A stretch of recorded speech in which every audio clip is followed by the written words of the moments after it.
tadi Buya mengatakan roh itu tidak mati. Berarti hakikatnya orang itu tidak mati. Ya. Berarti lawan hidup itu bukan mati. Ya. Apakah lawan hidup itu berarti kehidupan, Buya? Roh itu tidak mati. Bagaimana matinya? Yang roh itu sumber kehidupan. Yang mati itu jasadmu. Yang mati itu jasadmu. Sekarang begini, punya internet nggak? Internet dibuka nggak nyala. Yang mati ini apakah hardware, software yang ada di kamarmu, atau memang tidak ada sinyal? Nggak ada sinyal. Nggak ada sinyal. Jadi bisanya itu keluar gambar karena ada sinyal. Sinyal dari Google itu nggak pernah mati, dia terus 24 jam seluruh dunia ini. Ya kan begitu, ini contoh sederhana aja gitu. Berarti energi itu nggak hilang.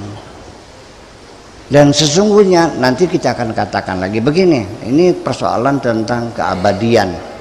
Ini menjadi polemik besar dan sampai sekarang belum selesai.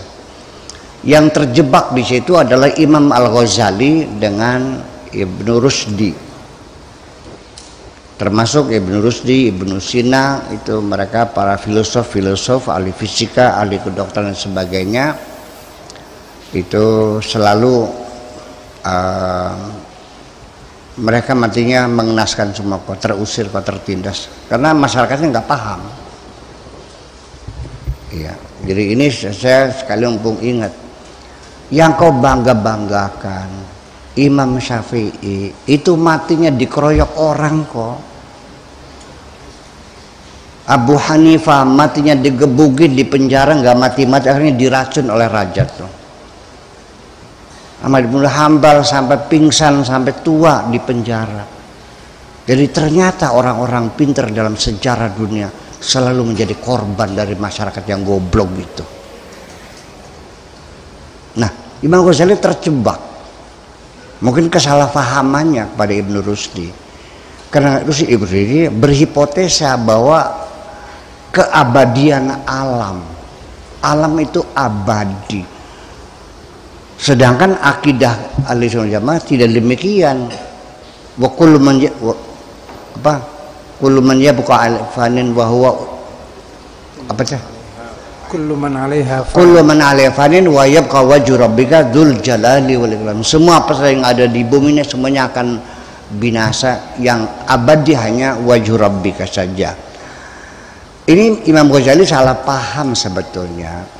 Yang dimaksudkan keabadian alam itu bukan alam abadi sejajar dengan keabadian Tuhan, tapi Tuhan itu abadi, dan abadinya Tuhan dalam arti bahwa Tuhan mencipta, tidak pernah berhenti, selama terus mencipta dan mencipta dan mencipta, dan tidak pernah berhenti mencipta. Jadi alam itu abadi karena dicipta oleh Allah terus menerus. Jadi abadi penciptaannya sebetulnya, bukan, itulah kesalahpahaman. Tapi akhirnya Imam Ghazali juga minta maaf, tapi sudah terlambat. Iya kan, sudah keburu marah dulu gitu. Oke lah, itu terjadi semacam itu. Jadi artinya bahwa kita mau nanya, saya mau nanya, apakah Anda mengira bahwa nanti alam ini hancur terus akhirnya tidak ada apa-apa gitu? Dalam teori Big Bang sendiri itu masih memungkinkan akhirnya akan begini. Teori-teori alam semesta yang sementara bermunculan dari teori bintang kembar, dari teori nebular, dari teori macam-macam teori teori gas alam semesta, dan terakhir semuanya gugur karena tidak bisa menjawab, tidak bisa menyampaikan argumentasi tentang tentang pertanyaan-pertanyaan itu. Yang masih bertahan sekarang adalah teori Big Bang yang dikemukakan oleh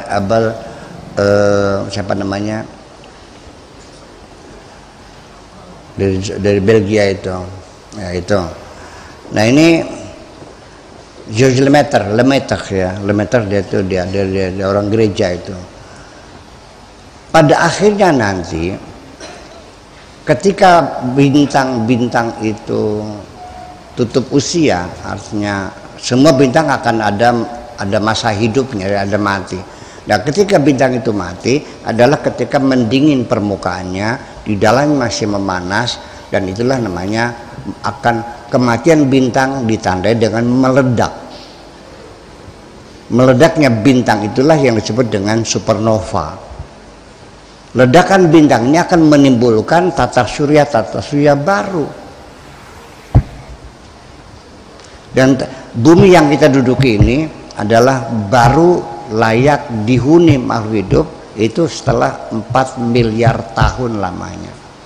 Dari ledakan pertama sampai terjadinya bumi yang bulat dengan sempalan mata bulan yang mengorbit ini, dan bumi berotasi mengelilingi matahari beserta planet-planet yang lain, itu 4 miliar tahun yang lalu baru adanya oksigen, air dan sebagainya. Dan namanya alam semesta itu maksudnya Allah terus akan mencipta dan mencipta dan mencipta, sehingga berkesimpulan sampai kepada Nabi Adam yang kau pelajari dari kitab sucimu itu. Pertanyaannya itu, Adam yang kamu pelajari episode yang keberapa sesungguhnya?